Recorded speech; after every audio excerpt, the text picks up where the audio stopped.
മാങ്ങ, പേരക്ക, ജാതിക്ക പോലത്തെ വലിയൊരു കുപ്പി എടുക്കാം. നമുക്കത് 4 പീസായിട്ട് കിട്ടും. അതേ നോക്കിയേ, ഇതൊരു 4 ഇതായിട്ട് നമ്മൾ കട്ട് ചെയ്തിട്ടുണ്ട്. ഈ കത്രി വെച്ച് താഴത്തേക്ക് മുറിച്ചു കൊടുക്കാം. കറക്റ്റ് സ്ട്രെയിറ്റ് ആയിട്ട് ഈ ഒരു ഷേപ്പിലായിട്ടുണ്ട്. ഇപ്പം നോക്കിയേ, കയറി പൊക്കോളും. വേണ്ട 4 വശത്തായിട്ട് നമ്മൾ ഹോൾ ഇട്ടിട്ടുണ്ട്. പുറത്തുകൂടി എടുത്ത് ഇതിനകത്തുകൂടി എടുത്ത് അപ്പോൾ ഹോളിൽ കൂടി തിരിച്ച് പോരത്തില്ല. അതെ ഇങ്ങനെ സ്ട്രെയിറ്റ് ആയിട്ട് നമുക്കൊരു ഹോൾ ഇട്ട് കൊടുക്കാം. കൂടി നമ്മുടെ ഈ ഒരു റോപ്പ് ഈ ഒരു വരും.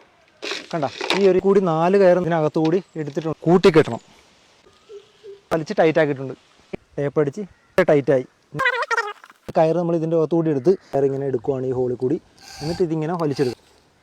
ഇതേ ഇവിടെ ആയിട്ട് കെട്ടി എളുപ്പത്തിൽ ഇങ്ങനെ താഴ്ത്താൻ. പഴുത്ത മാങ്ങ, പഴുത്ത ജാതിക്ക, എന്ത് സാധനം വേണമെങ്കിലും പറിക്കാം.